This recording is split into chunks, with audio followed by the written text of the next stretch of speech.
Gênesis capítulo 15. Eu quero ler com você os 6 primeiros versículos.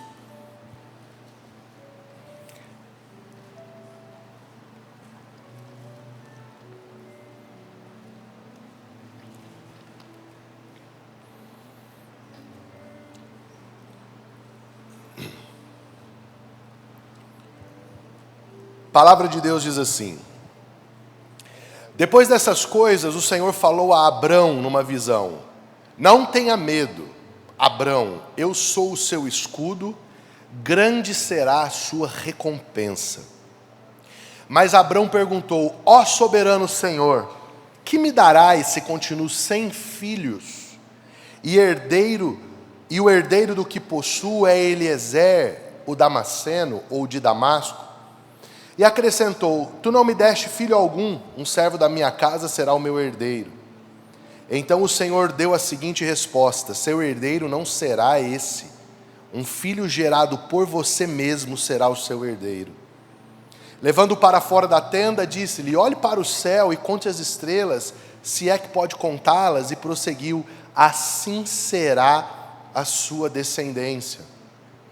Abraão creu no Senhor, e isso lhe foi creditado como justiça. Amém? Feche os seus olhos. Senhor, obrigado por essa palavra. Agora eu quero lhe pedir, Espírito Santo, que haja poder dos céus sobre ela, para que ela possa nos levar aos lugares designados pela sua vontade nessa manhã. Que o seu Espírito possa ser o intérprete daquilo que nós estamos lendo e aplicando através da pregação, e que haja muito fruto, muito proveito dessa manhã. Assim nós oramos em nome de Jesus, amém e amém.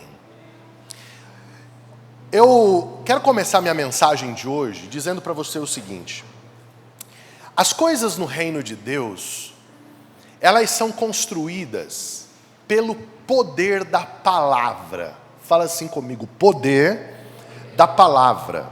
Então a Bíblia diz que foi pela palavra de Deus, foi pela palavra do Senhor, que todas as coisas foram criadas e tudo que existe se fez. Então, o poder da palavra de Deus, ele é um poder criativo. João diz assim: o verbo se fez carne e habitou entre nós. A palavra de Deus, o Logos, que estava oculto, ele habitou entre nós e nós vimos a sua glória. Ou seja, esse mover da palavra de Deus, ele gera realidades. E por que eu estou dizendo isso? Porque eu considero que existem 2 grupos de pessoas que sentam nos auditórios das igrejas ao longo do tempo. Existem as pessoas que elas estão no auditório, elas vêm para uma reunião como essa apenas porque elas querem algo de Deus, elas querem uma instrução, elas querem uma informação, elas querem algo que no curto prazo possa mudar a vida delas, possa resolver um problema, possa mudar uma condição emocional. E eu não estou aqui fazendo juízo de valores, se isso é bom e se isso é ruim, porque a maioria de nós começa por isso. Começa nesse lugar, né? Quando você vê nos evangelhos as pessoas que se aproximavam de Jesus, todas elas se aproximavam procurando algo em Jesus. Era uma cura, era uma libertação, era algo para a sua família. Então esse é o primeiro estágio, é por aí que começamos normalmente. Mas existe um segundo grupo. Quem é esse grupo? É o grupo que não está procurando algo apenas para si, mas é um grupo que entendeu que participa de algo que o Senhor deseja. É um grupo que, eu diria, que tem revelação daquilo que Deus deseja. Então, isso não significa que ele pare de precisar de coisas, não significa que ele pare de buscar bênçãos, dons, não é isso. Mas existe uma estrada mais alta. Ele entende que não é só isso, ele entende que Deus tem uma grande visão para o mundo, Deus tem algo que Ele está realizando na terra, Ele tem um grande propósito, e que esse indivíduo, ele tem uma parte nesse propósito, ele se move dentro desse propósito. A vida dele não é só sobre resolver coisas pessoais, não é só sobre trabalho, não é só sobre comprar um próximo carro, não é só sobre uma próxima viagem, não é só sobre isso. Tudo isso está dentro de algo que é maior, que é o grande plano de Deus para o mundo. É a big picture de Deus, é a grande fotografia que Deus tem daquilo que Ele deseja para a humanidade. Então são pessoas que têm um senso de propósito maior. Eles não estão aqui apenas dizendo, Deus, me dá algo, mas eles estão dizendo, Deus, me fala aquilo que o Senhor espera de mim. São pessoas que não estão aqui, Senhor, eu preciso de uma cura, mas estão dizendo, Senhor, eu preciso de mais clareza daquilo que o Senhor está fazendo. Não estão aqui dizendo, Senhor, eu preciso de mais dinheiro, mas estão, Senhor, eu preciso de mais revelação da sua vontade. Então, é um grupo que está voando numa camada acima. Rompeu a barreira das necessidades imediatas. Eles já fazem parte do que eu chamo de uma visão celestial. Eles receberam uma visão celestial. Alguns casos, Deus é muito explícito nisso. Ele é claro, e não uma vez, duas, três. Ao longo da jornada, algumas pessoas elas vão tendo algumas experiências que vão clarificando essa visão celestial. E aí aqui eu obrigatoriamente preciso fazer uma parada para dizer que isso não é sobre todos. Na teologia bíblica e na experiência da vivência de igreja, você percebe que não é todo mundo a quem Deus confere uma experiência transcendental e dá para essa pessoa uma visão, ou então um somatório de palavras proféticas que falam da mesma coisa. Não é todo mundo que vive isso, ok? E está tudo bem. Por que Deus faz isso com algumas pessoas? Na Bíblia e na prática, Deus ele faz isso com algumas pessoas quando essas pessoas serão suas pontas de lança. São pessoas que vão estar à frente de grandes propósitos, vão liderar outras pessoas, e essas pessoas precisam de mais clareza. Por quê? Porque o trabalho que elas vão desenvolver no reino é mais árduo, exige mais informação, exige mais clareza. Então, eu vou dar um exemplo prático. Você entende que eu preciso de mais clareza sobre o que Deus deseja da igreja do que você, em uma certa medida? Por quê? Porque eu sou muito mais responsável pela igreja do que você. Você tem o seu sacerdócio individual, você tem aquilo que você vive, ok, mas eu tenho a responsabilidade.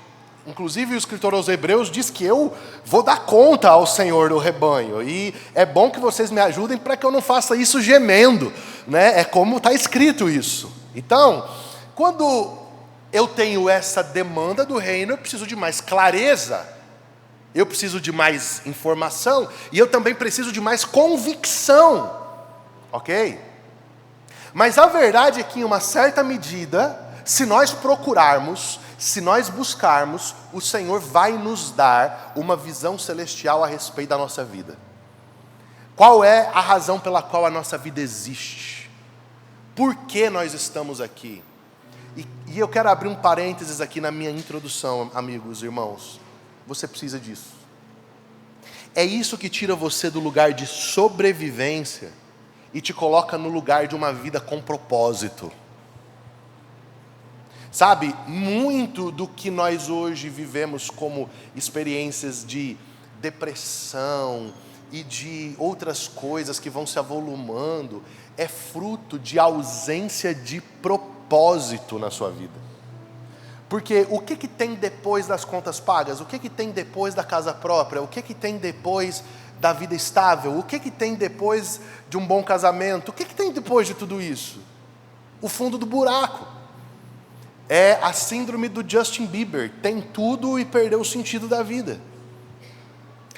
Agora é diferente de quando a minha vida serve a uma causa que é maior do que tudo que eu tenho. Quando a minha vida ela está atendendo a uma visão que é maior. Deixa eu só abrir aqui outro parênteses, segundo parênteses. Você sabe por que as pessoas aderem tanto a movimentos?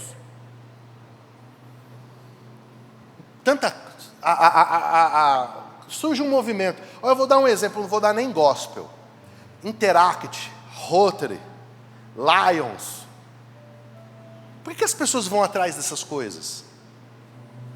Eu brinco lá no grupo do condomínio, lá onde eu moro, é tanta conversa naquele grupo que eu falo para as pessoas assim, amor, esse povo está precisando de uma igreja na vida deles. Porque eles têm tanto tempo, está faltando uma igreja. O dia que eles tiverem uma igreja, eles não vão ter tanto tempo para ficar de comédia nesses grupos de condomínio. Porque cada hora é uma coisa, uma acelerada, não sei o quê, o passarinho que caiu, a lâmpada que queimou. É terrível. Entendeu? Mas é o quê? É tempo ocioso. Acabou a série, o cara não aguenta mais a série. Acabou. Aí ele está ocioso. Fala o quê? Eu vou incomodar no grupo do condomínio agora. Entendeu? Por quê? Porque está faltando senso de propósito. E quando a nossa vida vai perdendo o senso de propósito, ela vai perdendo a razão de ser. Então, as pessoas elas aderem por isso, porque elas não têm uma clareza do seu propósito. Então, enquanto você não tem clareza da visão celestial para a sua vida, você precisa estar debaixo de alguma coisa que te chama e que te leva. Ok? Faz sentido isso? Então, agora, não basta só receber uma visão celestial. A gente precisa aprender a se mover dentro dela. E é por isso que eu quero colocar alguns pontos aqui na vida de Abraão que são muito importantes para nós. Tanto para você que já tem da parte de Deus uma visão celestial, já recebeu clareza sobre um propósito que é maior do que você,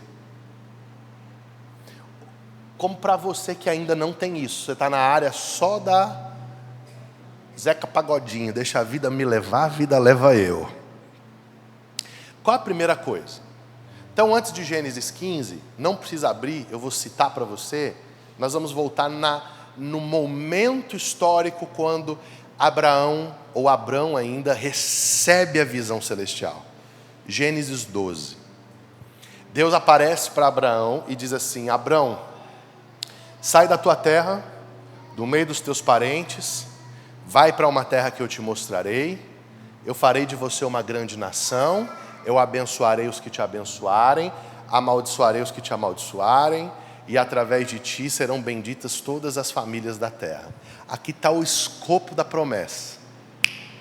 Da promessa, preste atenção, ela tem um quem, é Abraão, ela tem um veículo, é a descendência, e ela tem um alcance, todas as famílias da terra.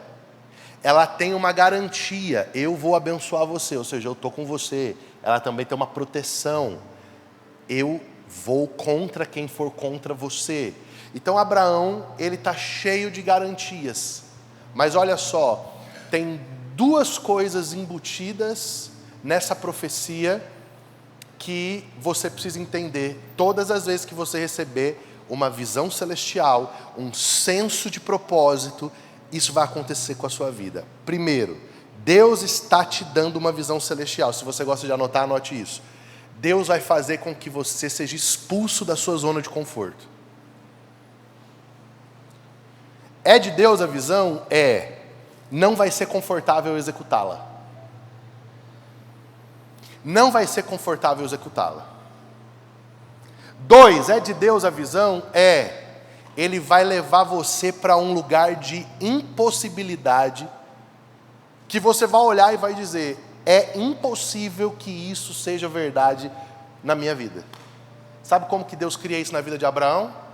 Promete para ele uma descendência, sendo ele casado com uma mulher estéril.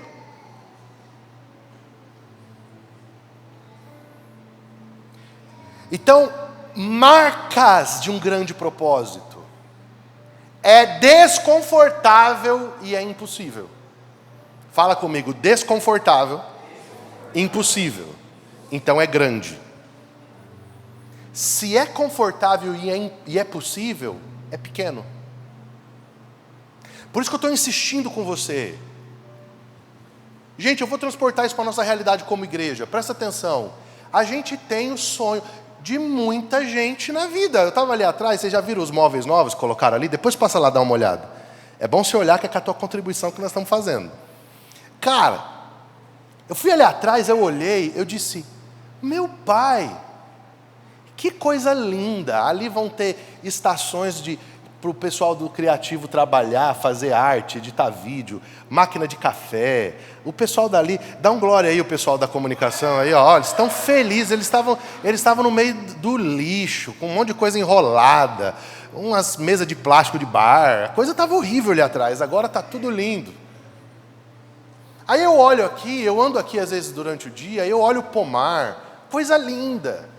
Olha esse painel, é bonito, não é, gente? Fala a verdade. É outro naipe o tal do LED, né? É outro naipe. Aí, essas cadeiras, tem gente, eu estou vendo aqui de cima, tem gente que 10h30 da manhã do domingo já está dormindo assim, ó. Cara, não é o sonho de todo mundo?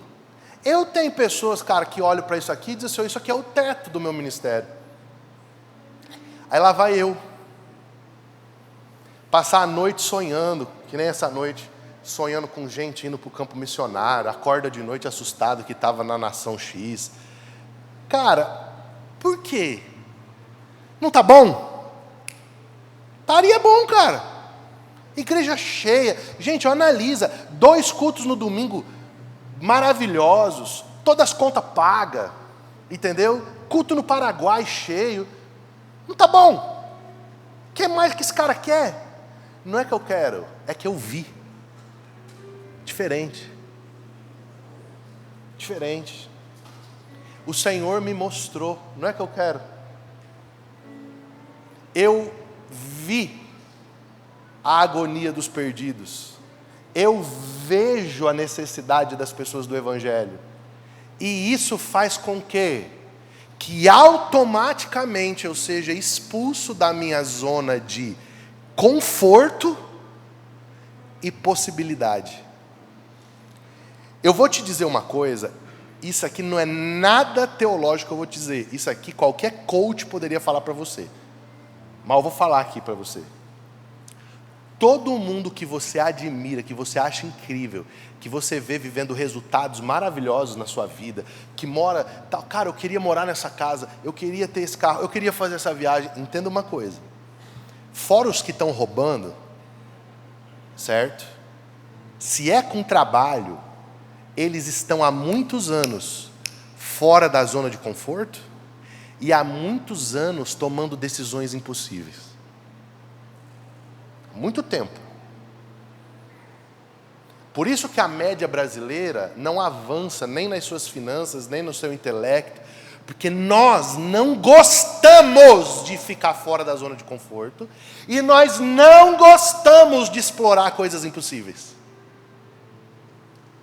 Só que é um problema. Por que é um problema? Porque vamos voltar aqui para a nossa senda do que é divino. Deus só faz as coisas dele fora da zona de conforto e colocando impossibilidades no nosso caminho. E você sabe por quê? Porque fora da zona de conforto, Deus treina a sua obediência. E na zona da impossibilidade, Deus treina a sua dependência. Fora da zona de conforto, Deus testa você e diz assim, vamos ver se esse Tiago me obedece mesmo. Se ele está disposto a andar fora do conforto dele. E no lugar do impossível, Deus me mantém humilhado, Deus me mantém de joelhos, Deus me mantém dependente todo dia de um milagre, Deus me mantém orando, Deus me mantém dizendo assim: Senhor, só Tu, Senhor, só o Senhor, não é a minha força, não é o meu intelecto, não é o meu talento, não é a minha oratória, não é nada, é agora que eu preciso de um milagre, e o Senhor tem que fazer, senão vai tudo por água abaixo. Então a grande visão de Deus, ela vai acontecer dentro de um lugar de ausência de conforto e de impossibilidade.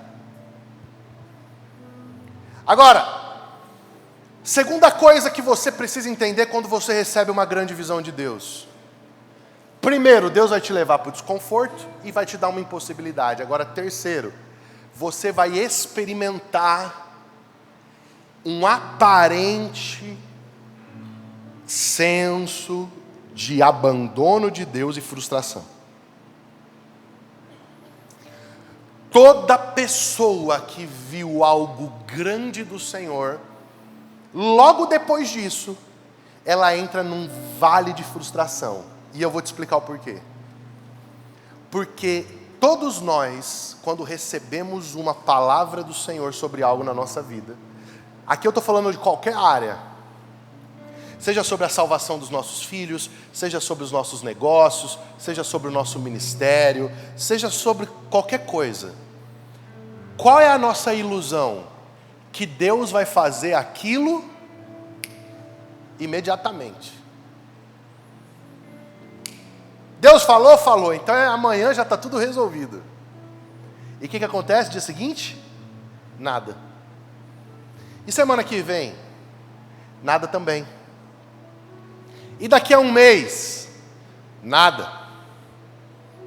Eu fico imaginando o Abraão olhando para Sara e dizendo assim: essa barriga não vai crescer? Nada vai acontecer? Mas Deus falou. Por que não acontece? Por que não rompe? Por que não cresce? Olha só, Deus encontrou Saulo no caminho de Damasco, Atos 9. Cara, que encontro extraordinário. Saulo, Saulo, por que me persegues? Duro é para ti recalcitrar contra os aguilhões. Quem és tu, Senhor? Eu sou Jesus a quem tu persegues. Olha, você é um vaso para mim escolhido e eu vou te ensinar como você deve padecer pelo meu nome. Aí fica cego, dali 3 dias é curado da cegueira. O que o Paulo está pensando, cara? Ele está pensando o que ele fez. Ele já entra em Jerusalém, já dizendo assim: Pedro, Tiago, João, vocês foram jubilados, agora o apostolado é comigo. Sabe qual foi o resultado? 14 anos no deserto em Tarso. Fala bem alto comigo: 14 anos. Separa o caminho de Damasco, Atos 9, para Barnabé ir buscar Paulo em Atos 13, levar para Antioquia, para esperar a igreja decidir, em oração, a hora de enviá-lo. O maior apóstolo passou 14 anos no molho. Davi está lá cuidando das ovelhinhas atrás do pasto, lá vem o Samuel, chifre de azeite, maior moral do mundo, ninguém senta nessa mesa enquanto ele não chegar, ninguém dava crédito, o rejeitado, aí lá vem o Davizinho, é ungido rei, 16 anos de idade. Sabe quantos anos para sentar no trono? Mais 16, só de peia, luta, guerra.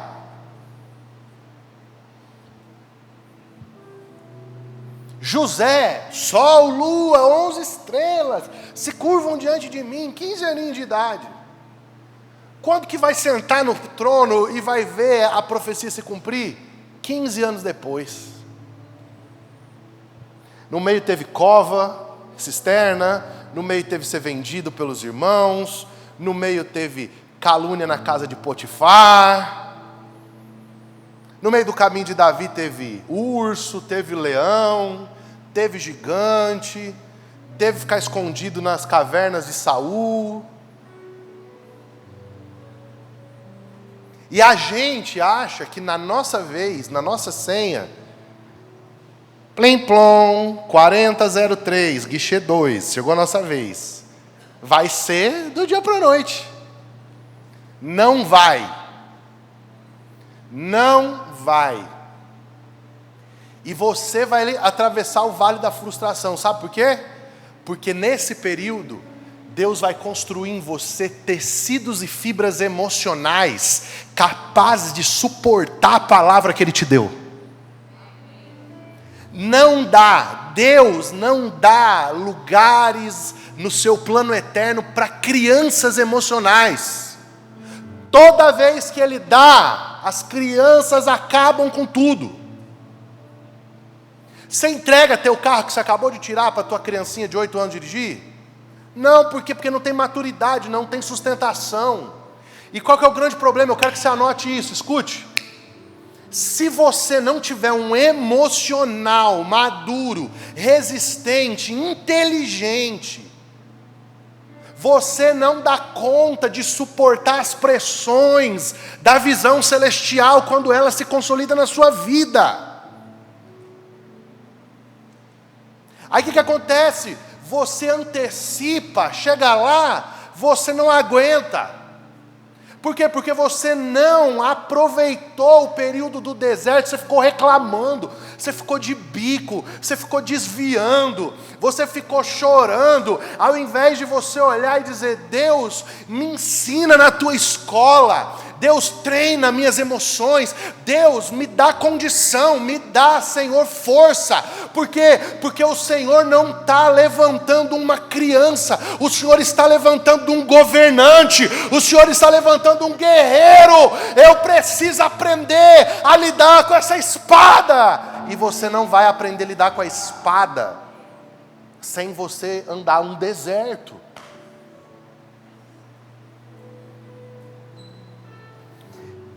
Tem visões celestiais que eu recebi do Senhor faz 23 anos. Coisas as quais o Senhor repetiu diversas vezes na minha vida. E quando eu estava nesse vale da desilusão, que eu passei por ele, eu me sentia assim: eu devo ter feito alguma coisa errada, porque Deus está fazendo na vida de todo mundo, na minha Ele não faz. Eu posso te dar um segredo do reino aqui hoje de manhã? Segredo do reino? Quem quer? Não, vocês estão com muito sono. Fala assim: eu quero. Então escuta isso. O coração do rei está nas mãos de Deus, e Deus inclina para onde Ele quer.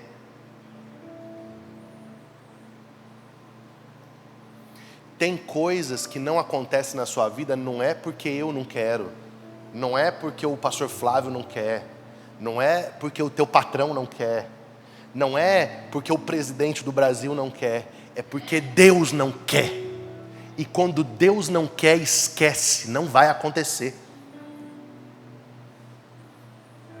Quando há uma puerta cerrada para ustedes, não tem como você passar. Se tem uma porta fechada e foi Deus quem fechou, ninguém abre. Porque a porta que Ele fecha, ninguém abre. Mas deixa eu te dizer uma coisa: chega o dia que Ele abre, e a que Ele abre, ninguém fecha. Então às vezes a gente fica com crise com a pessoa errada.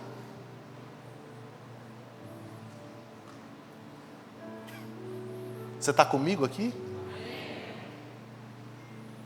Cara, é o teu processo, é a tua espera, é a tua maturidade,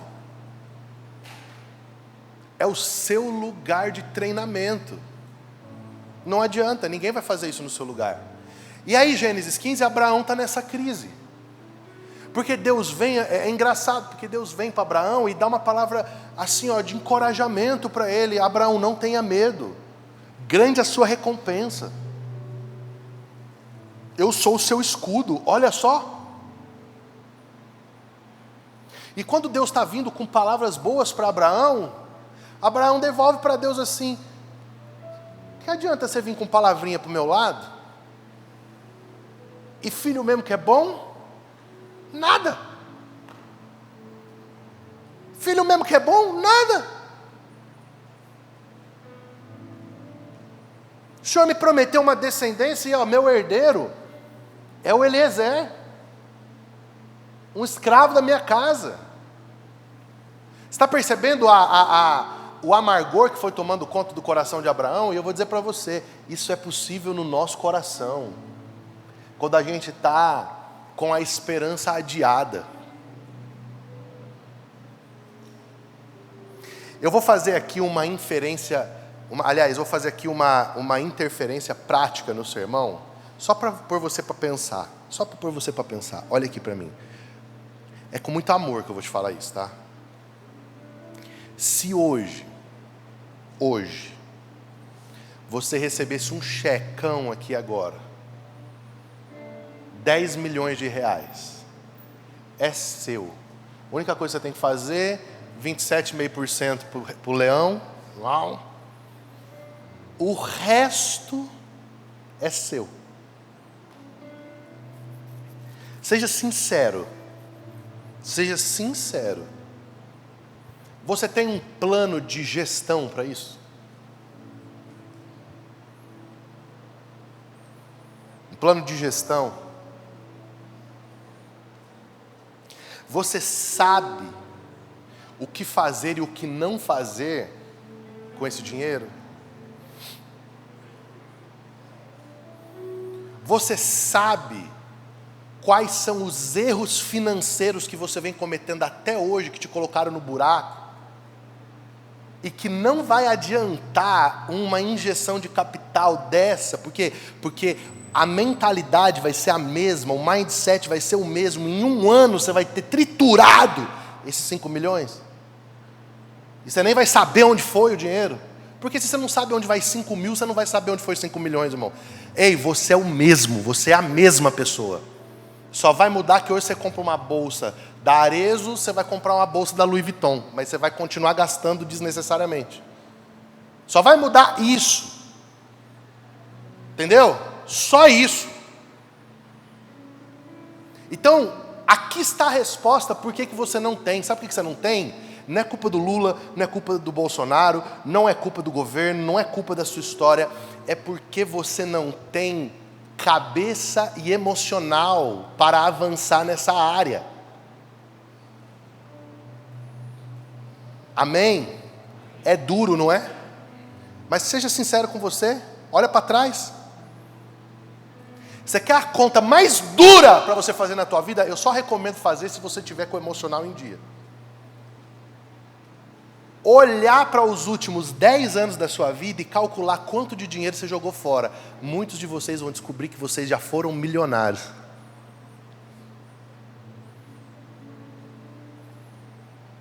Só que quem ficou com os seus milhões foi o iFood. Ai, Deus está falando hoje de manhã, hein? Quem ficou com seus milhões foi aquela loja de roupa. Quem ficou com seus milhões foi o banco, de tanta renegociação e refinanciamento que você foi fazendo para pagar coisas que você não precisava, que você comprou para impressionar quem não gosta de você. Ou para sanar uma carência emocional que você viu que só durou um mês e aí depois já não era mais aquilo, era outra coisa. Ou por uma quebra de conceito a respeito de trabalho.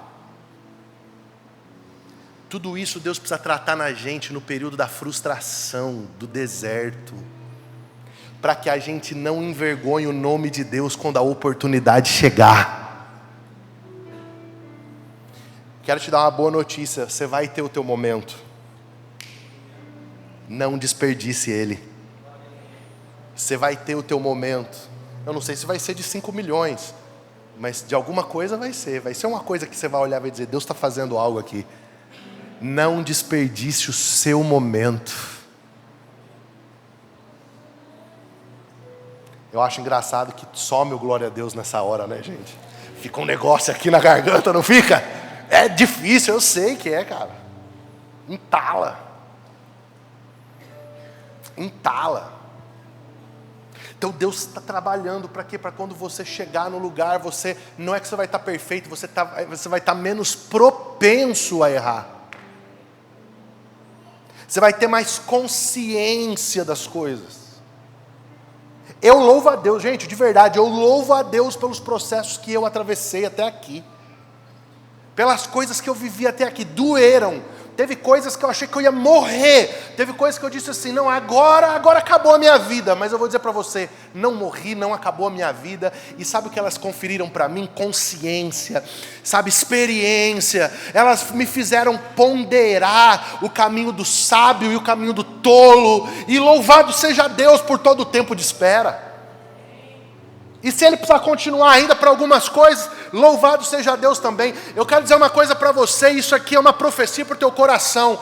Não deseje estar nem além e nem aquém, nem depois e nem antes do tempo perfeito de Deus para a sua vida. Sabe qual que é a melhor coisa? É você estar pronta para sentar nas cadeiras que Deus tem para você. Isso é a coisa maravilhosa. É aprender a abraçar os processos. Então tem esse tempo. Agora, para a gente concluir, o que é o ponto mais importante de alguém que está se movendo em uma visão celestial? É entender, preste atenção,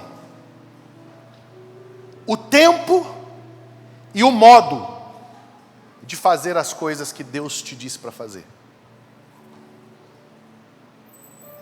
Eu tenho percebido muita gente que já não está mais na crise do que eu tenho que fazer. Porque essa é uma crise. Senhor, qual é o meu propósito? Não é assim? Me mostra. Qual é o sentido da minha vida? Por que, Senhor, tal. Tem essa crise. Mas a crise depois não é essa. A crise depois é oração para dizer, Senhor, me ensina o tempo e o modo. Fala bem alto comigo, o tempo e o modo. Abraão é detentor da maior visão celestial que Deus deu para alguém. Ele é o pai das 3 religiões monoteístas do mundo, judeus, muçulmanos e cristãos. Abraão é o homem mais influente no campo da religião abaixo de Jesus, cara. Você tem que entender isso. Abaixo de Jesus, Abraão é o cara mais influente para quase a totalidade dos habitantes da terra. Mas onde Abraão cometeu o seu maior erro? O erro de Abraão foi um erro de precipitação. Foi o erro de tentar ajudar Deus a fazer as coisas. E esse é o maior desafio que nós temos.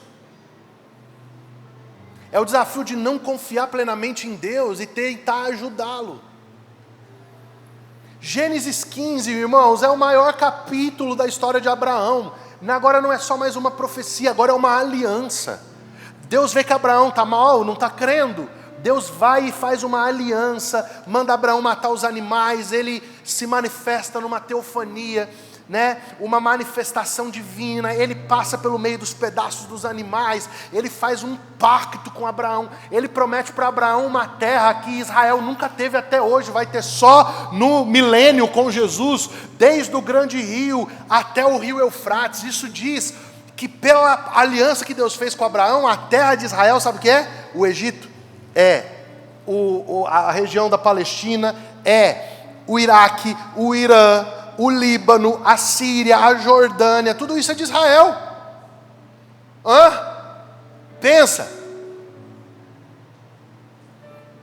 Não era para Abraão sair dali dizendo assim, cara, zerei a vida. Gênesis 16, a esposa chega a Sarai e fala, Abraão, seguinte, não tem como Deus cumprir a promessa comigo. Pega a minha escrava, dorme com ela, a promessa não é de um filho? Vamos ajudar Deus a fazer as coisas. nasce quem? Fala comigo, Ismael. Ismael. Sabe o que é Ismael? Ismael é a antecipação humana da perfeição divina.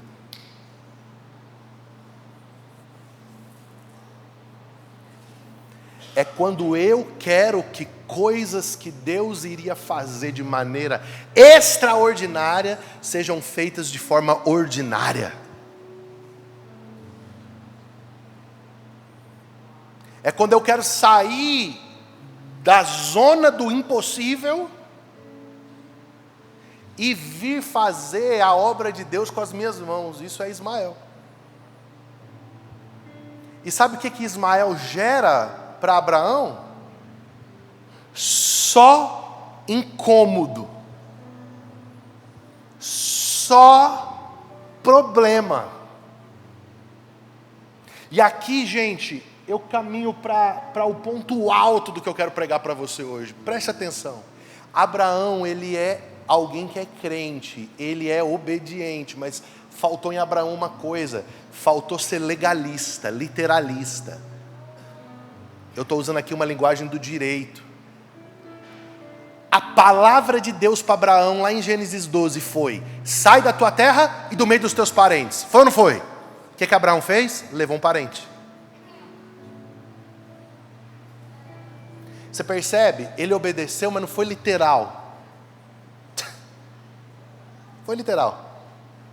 O parente que ele levou, Ló, fez Abraão guerrear guerras que não eram dele, colocar a vida dele em risco. Por quê? Porque simplesmente ele não obedeceu o que tenha sido dito. Sai do meio dos parentes, cara. O que ele faz? Leva um parente. Só que o pior, não dá nem para a gente criticar Abraão, porque, gente, quantas vezes a gente recebe uma palavra de Deus, é simples, é só obedecer, isso é literal. Mas o que a gente faz? A gente não é literal. Nessa hora, um monte de gente já pensa nos parentes, né? Meu Deus, esse parente está me dando muito problema. Mas não é disso que eu estou falando.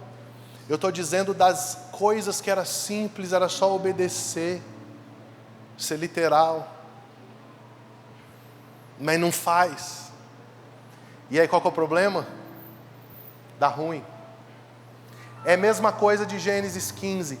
Me diga uma coisa, Deus falou em algum momento na palavra da aliança com Abraão que ele ia ter um filho com uma egípcia? Deus falou da descendência dele. Deus falou, não falou nada. Falou nada. E sabe qual que é o problema? Aqui entra a nossa maior crise, o nosso maior desafio. Quando você está nessa fase que Deus está treinando suas emoções, Deus está preparando você para os lugares que Ele te prometeu, Deus está estabelecendo coisas, tem um monte de trainee de Deus para vir dizer para você o que você tem que fazer. Tem um monte de gente que vê, ó, eu acho que se você fizesse assim, e meus amigos Doxa, nessa manhã, em nome de Jesus, eu estou entregando tudo do meu coração para você hoje aqui. Entenda uma coisa, em relação à visão celestial, não tem achismo, tem revelação. Deus disse, não disse, então não faça. Não faça. Agora Deus disse, seja literal no que Deus falou. Não tinha Sarai, não tinha Agar na história. Agar foi uma ideia da esposa. E o Abraão fez o quê? Antecipou. Antecipou, deu o quê? Deu ruim. Deu ruim porque começou a ter conflito na casa dele.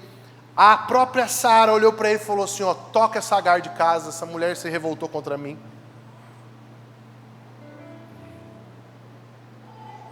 E para completar, e eu orar com vocês, algum tempo depois, alguns anos depois, porque ó, você vai ter que lidar com Ismael por uns anos, viu? Por isso que é melhor não tê-lo. É melhor não tê-lo. Não tê-lo. Alguns anos depois, plim, o que acontece?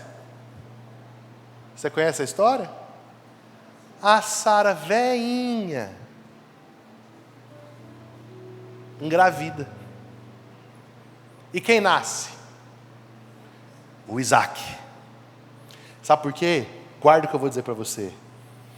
O plano de Deus vai prosperar na mão de Jesus, apesar dos Ismaéis que você tenha. Deus vai fazer o que Ele quer fazer. Está acabado. Isso é desígnio. O Isaac nasce, cara. O Isaac chega. O Isaac vai brotar. Deus falou, vai acontecer. Qual é o problema? É que podia o Isaac nascer sem o Ismael. Podia ter o Isaac sem o Ismael. Seria muito mais prazeroso, mas não, tem o Ismael. E aí você tem que dar conta do Ismael. E Deus é tão poderoso que até para o Ismael Deus tem planos. Aí o Abraão manda o Ismael para morrer no deserto com a Agar. Só que lá no deserto, quando a Agar anda para longe para não ver o menino morrer, o anjo dos céus desce e diz: Agar, eu ouvi o choro do menino. Sabe por quê? Porque o Ismael não tem culpa da sua precipitação. Eu vou vir aqui agora ser profeta de Deus. Perdoe o Ismael, abençoe o Ismael, dê oferta para o Ismael, cuide do Ismael, porque quem fez o Ismael foi você. Tem gente chateadinha com o Ismael, mas quem criou o Ismael?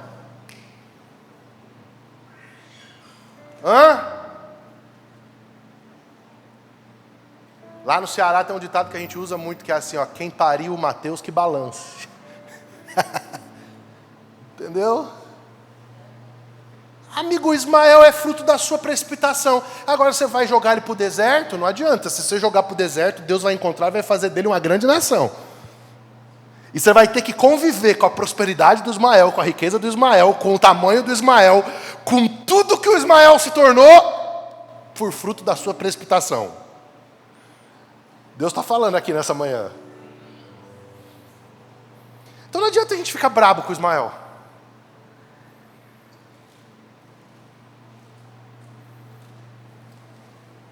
A gente precisa entender, o Isaac vai chegar, amigo. O Isaac vai chegar. Descansa seu coração. A minha mensagem para você hoje de manhã é: descansa o seu coração. Vai dormir. Relaxa. Sabe? Relaxa. Solta o peso do ombro. Vai, na hora certa, tudo vai acontecer. Eu tinha uma pira antigamente que eu falava assim: Deus, mas se o Senhor for me usar velho, eu não vou ter mais força. Deus, mas se o Senhor for me usar velho, sabe, se eu for ser um grande homem de Deus na nação, mas eu estou ficando velho. Até o dia que eu conheci o Lou Engle e ouvi da boca dele que até os 40 anos de idade ele era um cortador de grama. E ele olha e fala assim: não subestime o que Deus pode fazer com um homem velho.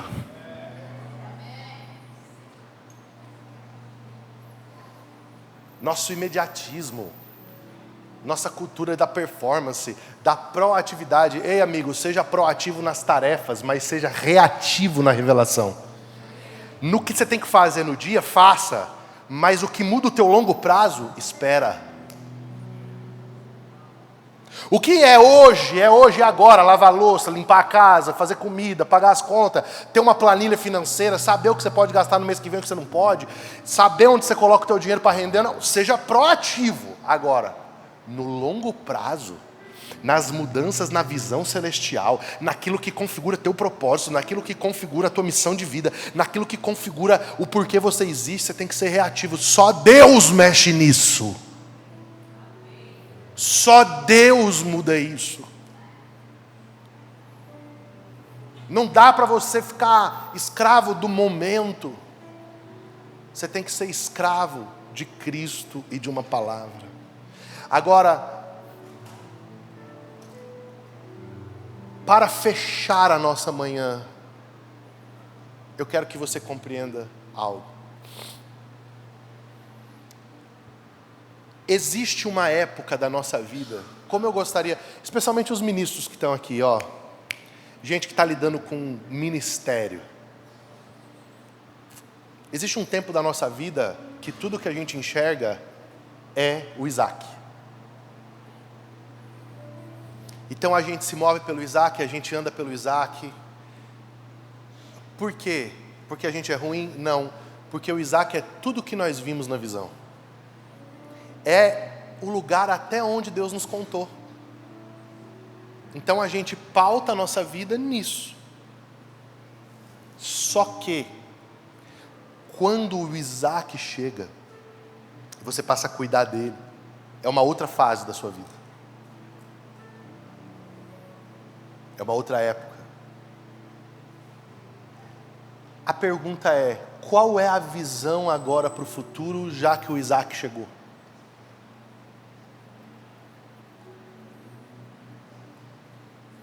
Eu vou clarificar para você. Talvez a busca da tua vida, sei lá, você recebeu uma palavra de Deus que você seria um empreendedor, que você seria uma mulher de Deus, uma pregadora, que você seria um ministro de música de influência nacional, talvez internacional. Você recebeu algumas coisas do Senhor. Minha pergunta para você é, quando isso acontecer, e aí? E o depois?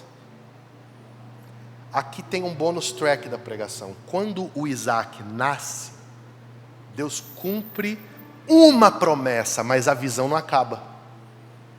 Porque a visão é maior do que o Isaac. A visão é maior do que o Isaac. E chega um dia que Deus faz o que com o Isaac? Gênesis 22. Deus chega para Abraão e fala assim, então, você não correu a vida inteira, se precipitou, lutou, ficou triste, ficou em crise por causa do Isaac? Foi, Senhor. Disse assim, então agora me dá o Isaac. Você vai em cima do monte e vai matar o Isaac. Para mim. Como assim? Como assim? O Senhor, agora que me deu, vai tomar? Eu passei décadas da minha vida esperando isso aqui e agora o Senhor está pedindo?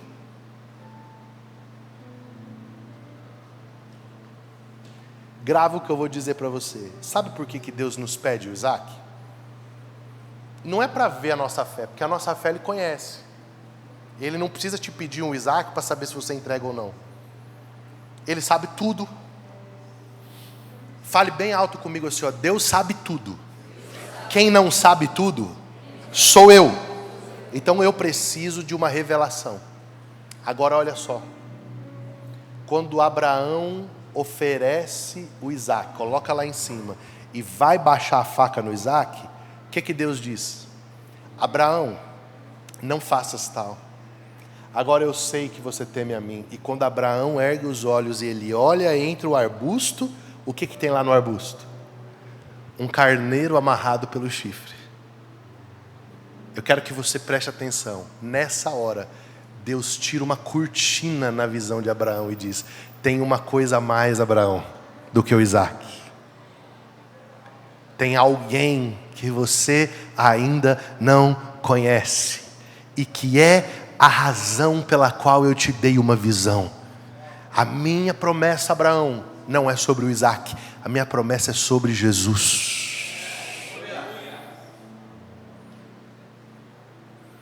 A promessa é sobre Cristo, é sobre o Cordeiro. A promessa é sobre o descendente, é aquele que vai abençoar as nações. Este não é Isaac. Isaac é um veículo. Ele é a minha promessa. E aí chega uma hora da visão celestial que você é alçado a um nível que você não trabalha mais pelo Isaac.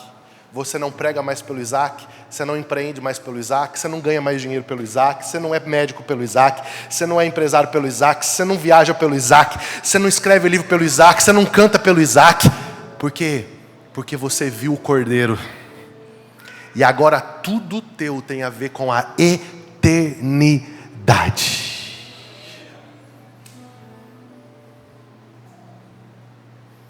Aí a tua oração não é mais assim: Senhor, o meu sonho é ter aquela casa com aquele móvel Todeskine, nem sei mais se é o Todeskine que usa hoje em dia. Meu sonho, Senhor, não é mais aquela viagem. Senhor, meu sonho não é mais isso. Aí você começa a entrar num grau de visão celestial, que você começa a dizer: Senhor, meu sonho é que o Cordeiro receba a recompensa do seu sacrifício.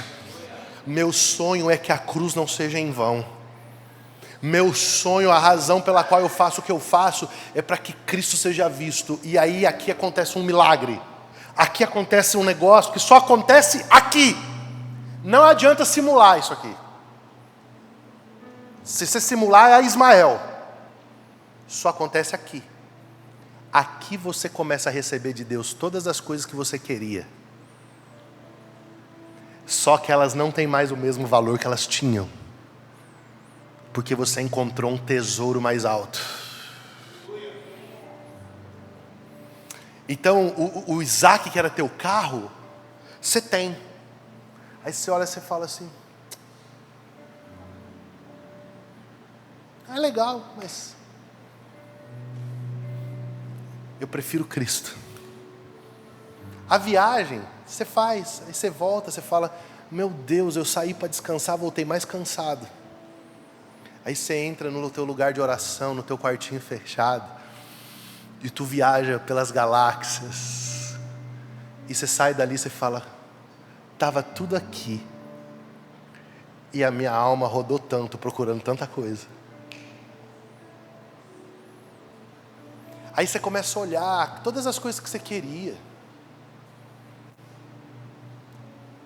e você às vezes vai acessando, só que aquilo já não tem mais sentido. Aí você começa a ter mais prazer de semear descanso na vida de alguém do que em receber uma semente de descanso.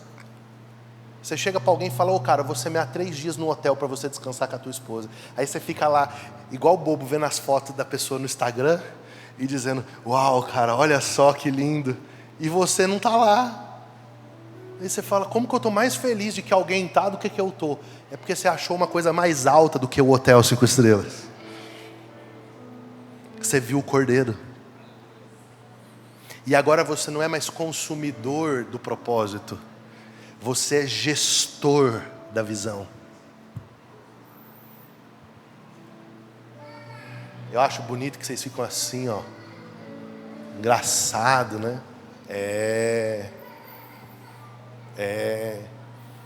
Eu vou confessar uma coisa para vocês. Por muitos anos eu orei que eu queria viajar para pregar, queria estar nas conferências. Hoje, quando vai chegando os dias de eu ir para o aeroporto, vai me dando um desespero. Eu fico: Jesus, como que eu queria estar só agora orando, ficando sozinho com o fundo de um teclado. Eu tenho mesmo que entrar nesse avião. E parece um negócio, quando você não quer mais, é a hora que Deus te entrega. Sabe por quê? Porque o Isaac não é mais o alvo da tua vida.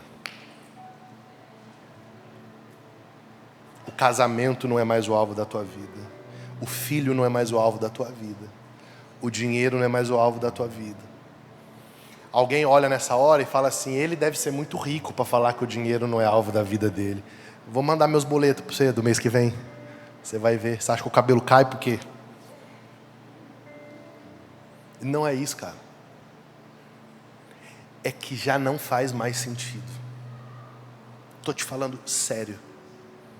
Não faz mais sentido. Isso aqui às vezes não faz sentido. Esse lugar aqui não faz sentido. O que dá sentido para isso é o Cordeiro. Porque isso aqui já foi o meu Isaac. Entende? eu já lutei por isso daqui, eu já quis isso aqui, eu viajei por isso. Só que chegou uma hora que isso foi para cima de um altar. E Deus falou assim: você tem a mim. A igreja já foi o meu Isaac. Até o dia que eu tive que entregar, porteira fechada, sem ninguém me obrigar, 1.200 pessoas dentro.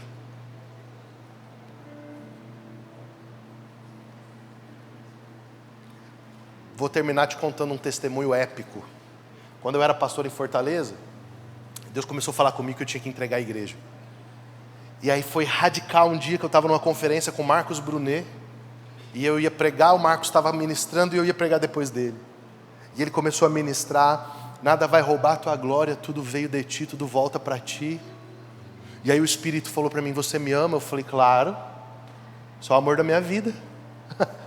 Pergunta, Espírito Santo. Eu te obedeço em tudo, o Senhor mandou, olha só, estou fazendo tudo certinho. Aí o Espírito Santo falou assim para mim: você me ama mais do que você ama a igreja?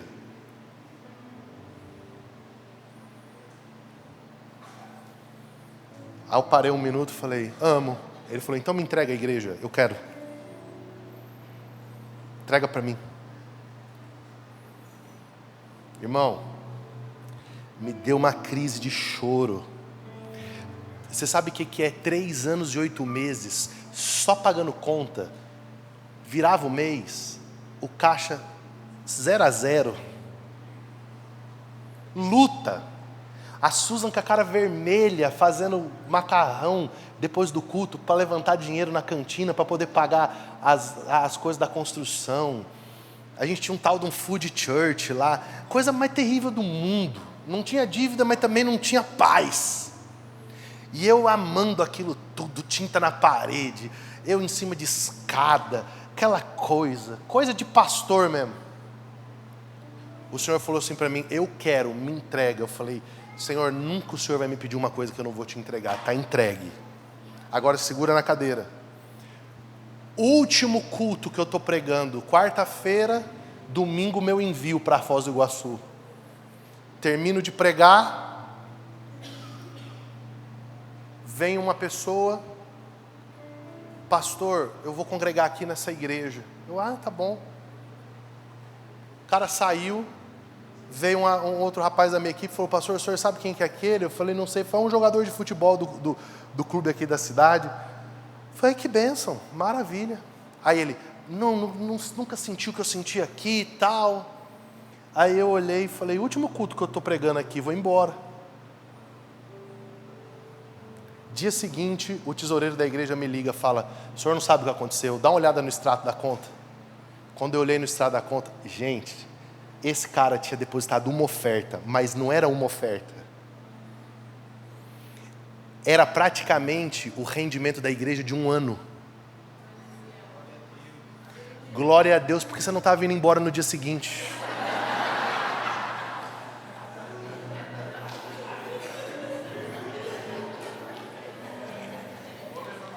Eu olhei para aquilo e disse: Senhor, faz 3 anos e 8 meses que eu só sofro. O dia que essa igreja vai ter paz, que eu vou poder comprar uma luz para pôr aqui atrás, que eu vou poder arrumar o banheiro, eu estou indo embora. Aí o Senhor falou: desse jeito, vai embora. Eu vim com 10 malas, sem saber onde eu ia morar, uma bebê de 9 meses, culto de despedida no domingo. Segunda, o tesoureiro liga para mim de novo: pastor, o senhor não sabe. Eu falei: eu não quero nem saber. Outra. Eu vou resumir para você. Eu pastoreei 3 anos e 8 meses, só luta.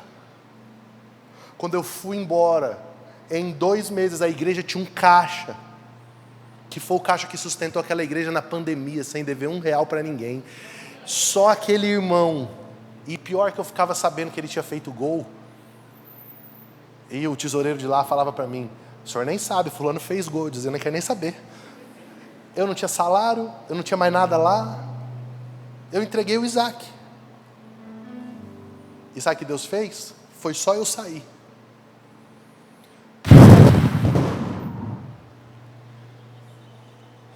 Agora imagina eu entrando no maior vale que eu atravessei na minha vida.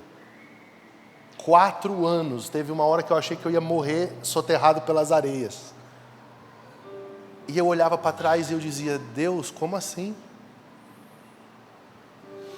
E Deus dizia assim, ó, não volte. Se você voltar, é Ismael.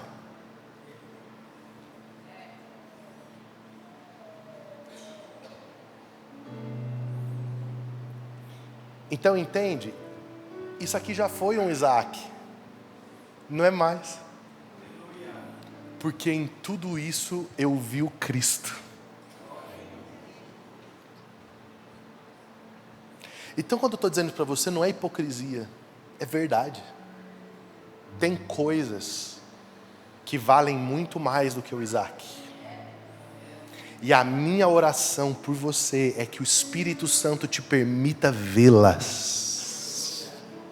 Que o Espírito Santo permita que a tua visão seja alterada de rota. Que você não seja mais escravo dos Isaques, das promessas, daquilo que é bom, daquilo que é incrível, mas não é o todo de Deus para a sua vida. Porque o todo de Deus para a sua vida se chama Jesus Cristo. Ele é a nossa recompensa, Ele é a nossa porção, Ele é aquilo que nós precisamos, e nele nós temos tudo.